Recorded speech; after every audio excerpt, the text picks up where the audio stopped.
Saya mengucapkan selamat hari Natal buat setiap saudara ya, dan selamat berlibur bersama dengan keluarga mungkin ya. Yang penting tetap perhatikan berat badan. Amin. Iya, puji Tuhan, hari ini tema firman Tuhan adalah berjaga-jaga. Ya, namanya berjaga-jaga itu ya tentunya karena ada sesuatu yang akan terjadi, jadi kita harus berjaga-jaga. Firman Tuhan terambil dari Matius 24 ayat 42 ya. Itu lampunya dimatiin, saya nggak bisa lihat jemaatnya loh. Ya, nggak, memang sengaja dimatiin ya Pak? Di belakang tuh ya. Memang beginikah? Atau karena terlalu terang ya, jadi saya nggak bisa lihat. Nah begitu ya, puji Tuhan. Iya, sudah kelihatan sekarang wajah-wajahnya. Soalnya kalau tidak kelihatan kan saya seperti khotbah dalam kegelapan. Ya, sekarang kan sudah terlihat ya, jadi yang ngantuk saya lihat, yang sungguh-sungguh saya lihat ya, puji Tuhan. Bapak Ibu ya, Injil Matius 24 ayat 42 ini tentang berjaga-jaga, kita baca bersama. Karena itu berjaga-jagalah sebab kamu tidak tahu ya pada hari mana Tuhanmu datang. Tetapi ketahuilah ini, jika apa? Tuan rumah tahu pada waktu mana pada malam hari pencuri akan datang, sudahlah pasti apa? Ia berjaga-jaga dan tidak akan membiarkan rumahnya dibongkar. Sebab itu hendaklah kamu juga siap sedia karena anak manusia datang pada saat yang tidak kamu duga. Selalu kalau bicara tentang kedatangan Tuhan, waktunya tidak terduga. Di saat kita lagi tidur, diibaratkan seperti pencuri. Itu kalau bicara tentang kedatangan Tuhan selalu begitu. Makanya peringatan penting supaya kita ini berjaga-jaga.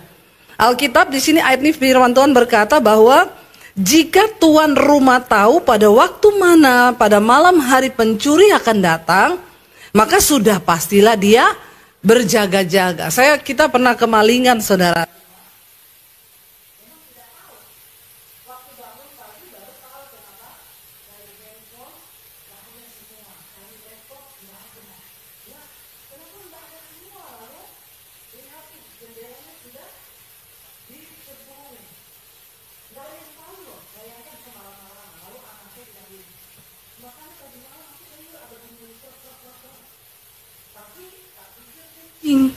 Nah, malah kucing jadi kambing hitam. Padahal dia kucing hitam. Saudara, karena tidak terduga. Siapa yang menyangka? Jadi saya bilang harusnya kamu tuh bangun pura-pura gedor-gedor pintunya gitu supaya dia tahu ada orang yang bangun. Masalahnya tidak terduga. Nggak ketahuan kalau itu maling. Setelah pagi baru tahu, ya sudah dijebol. Setelah itu baru kita berjaga-jaga, pasang jendela itu dikasih teralis. Ya, harus ada tindakan nyata untuk berjaga-jaga. Kenapa di dalam Alkitab selalu kedatangan Tuhan diibaratkan seperti pencuri? Ya, karena tidak ada pencuri mau datang, halo nanti malam jam 12 saya mau maling ya ke rumah Anda. Kalau pencuri telepon dulu, maka pasti dia tidak jadi nyuri, karena kita pasti panggil polisi. Saya tadi dapat telepon loh dari pencuri, katanya jam 12 mau datang. Ya itu namanya pencuri bodoh. Nah, kenapa Tuhan selalu mengibaratkan kedatangannya itu diibaratkan seperti pencuri yang akan datang di saat tidak terduga. Makanya ini adalah satu warning yang sangat penting bagi setiap kita untuk berjaga-jaga. Nah, bagaimana kita berjaga, saudara? Saya membaca pasal ini, saya turun ke bawah, selalu Tuhan Yesus itu, Alkitab itu memberi jawaban dan gambaran. Kalau kita baca satu pasal, bacalah sebelum dan sesudahnya juga. Jadi kita tahu nih konteksnya lagi apa. Ketika Yesus berkata kita harus berjaga-jaga, di ayat yang berikutnya, perikop berikutnya itu dia kasih tahu bagaimana cara kita ini berjaga. Coba baca ayat 45. Di sana judul perikopnya perumpamaan tentang hamba yang setia dan hamba yang jahat. Baca 1, 2, 3. Siapakah hamba yang setia dan bijaksana yang diangkat oleh tuannya atas orang-orangnya untuk memberikan mereka makanan pada waktunya? Di perumpamaan yang lain, Yesus menggambarkan kedatangan Tuhan itu seperti seorang tuan yang bepergian jauh. Lalu ada satu hamba kepercayaannya yang didelegasikan tugas untuk menjalankan apa yang dia lakukan. Kita saudara, saya percaya saudara sebagai tuan rumah, kalau mau pergi bepergian jauh, nggak ada yang begini, saya ini mau pergi ya 1 bulan, terserahlah kamu mau ngapain, hamba-hambaku, mabok-mabok lah di sini, judi-judi lah. Nggak ada. Pasti dia akan panggil seorang yang dia percaya, lalu dia akan bilang, saya akan pergi ya. Semua tugas yang selalu harus A, B, C, dan D itu kamu yang saya kasih tanggung jawab. Ya, kasih makan pembantu-pembantu yang lain. Juga kalau ada anaknya dia pasti akan ngatur, kamu bikin begini, begini, begini, begini. Dan ketika tuannya datang kembali, berbahagialah hamba yang melakukan kehendak tuannya. Alkitab berkata Yesus sekarang secara fisik tidak ada di dalam dunia. Tapi dia memberikan kepada kita tanggung jawab karena dia juga berjanji dia akan datang kembali yang kedua kali. Untuk meminta pertanggungan jawab terhadap setiap saudara dan saya. Di sini dikatakan siapakah hamba yang setia dan bijaksana. Saudara, Yesus memberikan gambaran bahwa ketika dia datang kembali kali yang kedua, banyak orang akan ngaku-ngaku, Tuhan kami bernubuat, Tuhan kami sembuhkan orang, Tuhan kami bangkitkan orang mati, semua demi namamu. Tapi Tuhan bilang apa? Enyahlah engkau daripadaku, aku tidak pernah mengenal engkau sebab engkau pembuat kejahatan. Tetapi Yesus berkata, di situ aku juga akan berkata, marilah hai kamu, hamba-hambaku yang setia, yang melakukan kehendakku. Goal dari hidup kita di dunia ini adalah melakukan kehendak Tuhan. Jangan tempatkan fokus hidupmu pada yang lain. Hari-hari ini banyak orang menempatkan target nomor 1 dalam hidupnya adalah mengejar harta kekayaan dunia. Yang dia pikir itu bisa membawa bahagia. Engkau sedang salah, saudara. Kalau kita tahu firman Tuhan, maka kita pasti akan sungguh-sungguh mengalami berkat Tuhan. Baca bersama Matius pasal yang ke-6 ayat 31 sampai 34. Matius 6 ayat 31 sampai 34. Jangan hanya fokus kepada hal-hal materi, harta, kekayaan, semua kebutuhan kita di dunia. Apa yang Yesus katakan? Baca bersama. Sebab itu janganlah kamu khawatir dan berkata, apakah yang akan kami makan? Apakah yang akan kami minum? Apakah yang akan kami pakai? Ini 3 kebutuhan pokok manusia, sandang, pangan, papan, ya. Saudara, kalau kita hanya memikirkan apa yang kita makan, yang kita minum, yang kita pakai, maka firman Tuhan berkata apa di sana? Semua itu dicari bangsa-bangsa yang tidak mengenal Allah. Tetapi Bapamu yang di sorga tahu bahwa apa? Kamu memerlukan semuanya itu. Kita di dunia ini perlu makan, kita perlu minum, kita perlu pakai pakaian. Tapi ingat, itu bukan menjadi fokus utama kita. Katakan, fokus utama kita adalah mengejar Tuhan, melakukan kehendaknya, maka bonusnya akan terjadi. Baca ayat yang ke-34. Tetapi carilah dahulu kerajaan Allah dan kebenarannya, maka semuanya itu akan ditambahkan kepadamu.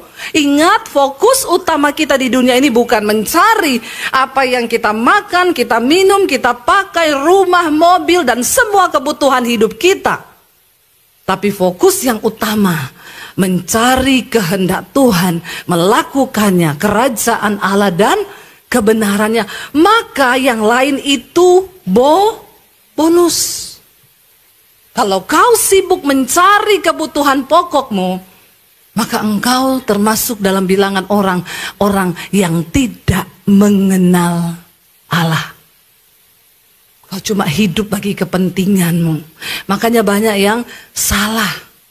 Di penghujung tahun 2024 datang sama Tuhan bilang, Tuhan aku nih udah capek hidup begini terus.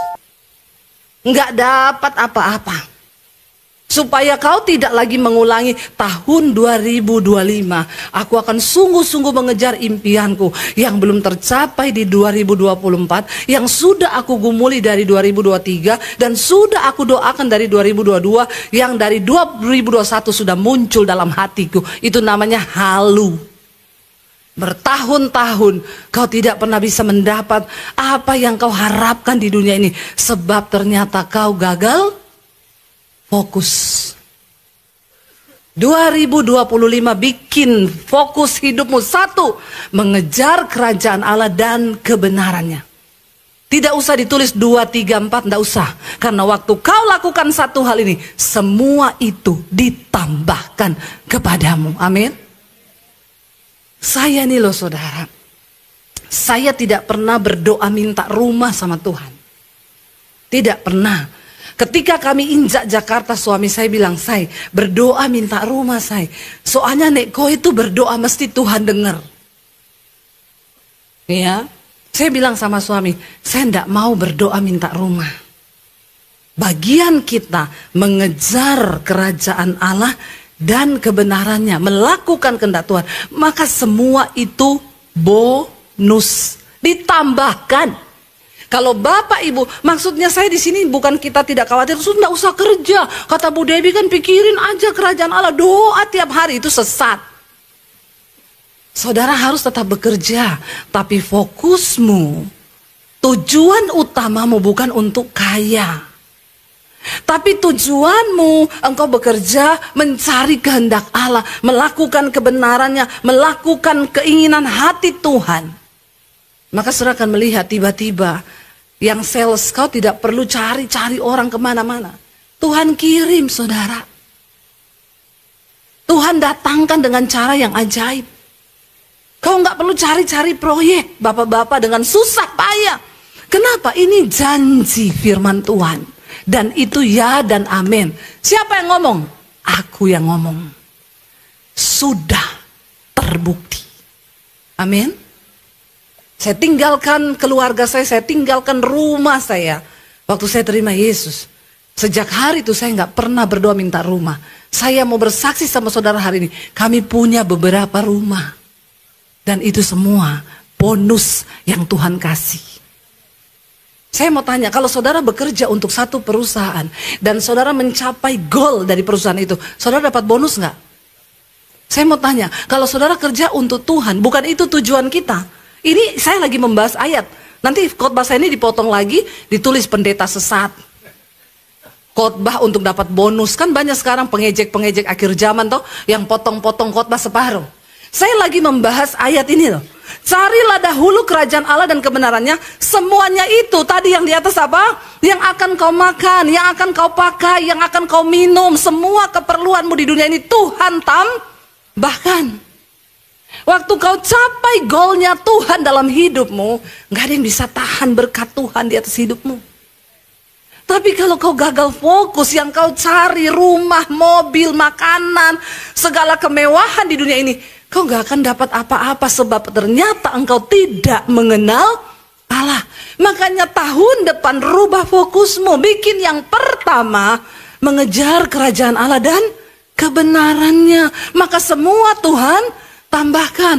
Kita akan melihat waktu kita melakukan kehendak Tuhan yang benar. Kau akan terheran-heran melihat Tuhan bukakan tingkap-tingkap langit. Karena ada banyak hal yang akan terjadi secara supranatural yang di luar logikamu. Dan engkau akan berkata, wow, saya sekarang cuma bilang, Tuhan, wow, Tuhan itu ajaib. Dia ada, dia hidup. Kata pemazmur, dia Allah kekuatan kami, dia sumber pengharapan kami, sangat terbukti. Tapi kau harus ngalami dulu supaya kau bisa bilang sangat terbukti. Jangan hanya dari kata orang kau mendengar. Berjaga-jaga artinya apa? Menjalani setiap kehendak Tuhan dalam hidup kita. Apa itu kehendak Tuhan, Bu? Bukan berarti saudara harus sekolah Alkitab semua. Rame-rame mendaftar jadi PDP, PDM, pendeta pembalap, pendeta, ya apalagi. Enggak, bukan itu, bukan itu. Yang sehari-hari dulu ini di Alkitab. Firman Tuhan berkata, hai suami-suami, engkau adalah kepala keluarga. Engkau harus menjadi gembala di atas keluargamu, yaitu atas istri dan anak-anakmu. Sudahkah bapak-bapak melakukan itu? Ini kehendak Tuhan. Bagaimana engkau berjaga, lakukan kehendak Tuhan itu. Berapa banyak bapak-bapak di sini angkat tangan, bapak-bapak kepala keluarga? Angkat tangan yang tinggi, yang separuh itu bencong. Yang bapak-bapak benar angkat tangan yang tinggi, ya. Engkau adalah gembala. Di mana? Di keluargamu. Karena Alkitab berkata setelah Kristus itu ada suami. Bagaimana engkau menggembalakan anak-anakmu? Kasih tahu mereka firman. Ajari istrimu firman. Ajari anak-anakmu firman. Tapi yang terjadi hari-hari ini, kenapa bangsa ini semakin merosot? Kenapa perceraian semakin naik tinggi? Ya, kenapa saudara sekarang di Indonesia ini tingkat pernikahan itu menurun loh, drastis. Lama-lama Indonesia ini bisa jadi kayak Singapura, kayak Jepang. Orang udah nggak mau nikah. Ya, kenapa? Karena mereka terlalu banyak melihat kehancuran dalam rumah tangga. Ya, itu terjadi kenapa saudara? Karena suami tidak berfungsi secara fungsi ilahi. Fungsi alkitabiah tidak ada. Para suami gagal menjadi imam dan gembala di tengah keluarga. Yang pertama yang harus dilakukan untuk berjaga-jaga, ayo suami-suami, panggilanmu aktifkan dalam keluargamu. Engkau tuh gembala. Yang saya dapati sepanjang pelayanan saya konseling anak muda, saya konseling wanita-wanita, istri-istri yang kepahitan, anak muda yang depresi. Kenapa? Karena bapaknya gagal menjadi imam dan gembala di tengah keluarga. Itu yang terjadi hari-hari ini. Saya nggak usah tanya di luar sana, yang di dalam sini aja bapak-bapak. Sudahkah kau melakukan tugasmu? Tidak usah menatap saya dengan wajah yang seperti itu. Tapi bertanyalah dalam hatimu. Karena yang kebanyakan saya dapat, boro-boro bu, ya Allah suamiku bu. Pulang pagi, judi, merokok, mabuk, selingkuh. Bukan di gereja ini, di sana. Nah di sini tidak ada yang ngaku. Benar saudara, ini menjadi perenungan buat kita, PR buat kita. Yesus berkata, siapa hamba yang setia itu? Mereka yang melakukan kehendak Tuhan, berjaga-jaga. Coba kalau setiap keluarga berfungsi menjaga anggota keluarganya, istri dan anak-anaknya, nggak ada saudara setan yang bisa terjang rumah tanggamu. Ya, anak-anak muda, para wanita tuh sekarang saya enggak mau nikah. Kenapa? Stres. Sudah terbukti katanya kalau istri meninggal duluan, suaminya pasti stres. Ya. Lalu menikah lagi. Tapi kalau suami meninggal duluan, istri sih tambah cantik. Karena bebannya diangkat. Itu yang saya dengar dan survei membuktikan. Iya enggak ibu-ibu? Ya, ini kehilangan, ini bapak-bapak, ini kehilangan fungsi ilahi. Kau harus mengambil kembali fungsi ilahi itu supaya istri dan anak-anakmu terjaga dari yang tadi itu singa yang mengaum-ngaum, yang mencoba menerkam. Lalu ketika ada suami yang berfungsi, maka istri juga berfungsi. Tapi yang saya dapati di mana-mana terbalik, istri-istri yang banyak yang bertobat. Suami-suami itu jarang, dia bilang kaulah yang berdoa buat saya ini mencari uang untuk makanmu. Kau tidak mengenal Allah bapak-bapak. Kalau hidupmu hanya fokus cari duit, kau tidak mengenal Tuhan. Dan orang yang tidak mengenal Tuhan, hidupnya terkutuk. Makanya kau bekerja siang malam dengan berjerih, lelah, dengan keringat. Tapi kau tidak memakan hasil. Tuhan bilang, engkau bekerja itu untuk pundi-pundi yang bocor dan berlubang. Karena kau tidak mengandalkan Tuhan. Kau tidak mencari kerajaan Allah dan kebenarannya. Ini loh, ayo saya bukakan hari ini rahasia firman Tuhan. Supaya kita nggak perlu kau berpeluh dengan berkeringat bercucuran. Waktu Tuhan berkenan atas hidupmu, dia balikan keadaan itu cuma semudah dia berfirman. Firman itu berkuasa loh. Karena Tuhan berkata setiap firman yang keluar dari mulut Allah tidak pernah kembali dengan sia-sia. Pertanyaannya, apa ada alasan untuk firman itu terjadi di hidup kita? Karena kalau nggak ada alasan, firman tidak terjadi. Bukan karena dia tidak berkuasa, kita yang tidak layak. Ada orang-orang yang layak diberkati, ada yang tidak, saudara. Saya sudah melihat dalam kehidupan ini memang ada orang-orang yang layak, ada yang tidak. Contoh, saya tuh kasih pesan sama orang di rumah. Setiap Gojek yang datang ke sini, entah kamu pesan atau antar kiriman orang, kasih sembako. Di rumah itu ada paket sembako. Satu kali ya, orang di rumah saya itu, saudara, dia pesan Gojek mau kirim barang ke satu tempat. Gojeknya datang, dia keluar bawa 2 kresek besar, 1 kiriman, 1 sembako buat tukang ojek. Baru keluar tukang ojeknya begini, ya ampun, ini barangnya 2 toh, nggak bisa ya, nggak bisa, berat, saya nggak mau bawa 2 berat. Ini orang nggak layak diberkati, saudara, karena pikirannya cuma uang, duit. Mungkin dia mau minta duit lebih, tapi nggak gitu caranya, keles. Ya benar, orang rumah saya bilang, oh berat ya Pak. Iya nggak bisa, kan ini cuma 1 pesanannya. Oke Pak, nih bawa aja 1. Sebenarnya 1 ini sembako buat Bapak, tapi kasihan Bapak berat, nanti kecelakaan mati, nggak usah ya. Benar, saudara. Ada memang orang-orang tuh nggak layak diberkati, ada. Mau diberkati aja nggak jadi loh orang. Ya, saya pernah ngomong ke suami, ketemu teman lama. Pelayanan, saya bilang sama suami, nanti kasih dia duit ya, kita udah lama gak ketemu. Suami saya udah siapin uang di amplop, saudara, lumayan jutaan. Saya bilang dia datang tuh, nanti abis ibadah, kasih dia duit. Kita pelayanan di daerah, ketemu dia. Dia datang, saudara, di kantin gereja, tuh ada dia, saya bilang. Ternyata dia datang cuma ngobrol. Dia gak ikut ibadah, dia pelayan Tuhan di gereja itu pemain musik. Tidak ikut ibadah, cuma datang makan di kantin, lalu dia pulang. Saya selesai ibadah nyari dia. Tadi mana temenmu itu yang mau kita kasih berkat? Kata orang di situ, oh enggak, dia nggak ikut ibadah Bu, cuma datang makan terus pulang. Saya bilang memang tidak layak diberkati. Ada loh orang-orang yang tidak layak diberkati loh. Orang mau memberkati tidak jadi, memang Tuhan halangi. Karena hidupmu itu tidak berkenan. Percaya enggak, saudara? Sebaliknya kalau Tuhan mau memberkati kita, sekalipun terhalang, sekalipun dihalang, tidak usah takut. Berkat Tuhan tidak pernah salah, dan takarannya itu selalu benar untuk orang-orang benar yang mengandalkan Tuhan, yang mencari Tuhan. Seperti apapun orang berusaha menutup pintu berkatmu, waktu Tuhan yang buka, tidak ada satupun orang bisa tutup. Amin, saudara. Makanya rubah fokusmu hari-hari ini ya.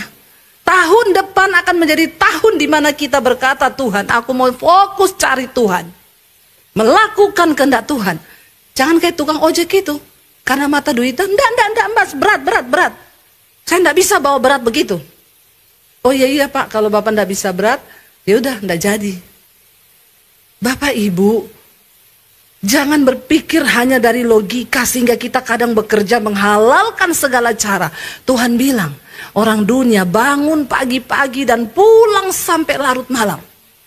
Tapi berkat Tuhan diberi kepada orang yang dikenannya. Bahkan ketika lagi tidur, orderan datang. Amin. Kau harus percaya ada Tuhan di dunia ini. Kau harus percaya bahwa Dia mengendalikan lebih dari logika kita manusia. Kau harus percaya bahwa banyak hal supranatural yang Tuhan bisa kerjakan, yang melampaui otak kita yang kecil ini dan sempit. Kita gila kalau coba berpikir semua dengan kekuatan otak kita, saudara. Andalkan Tuhan. Dia ada, Dia hadir, Dia berkuasa, kata pemazmur, dan sangat terbukti.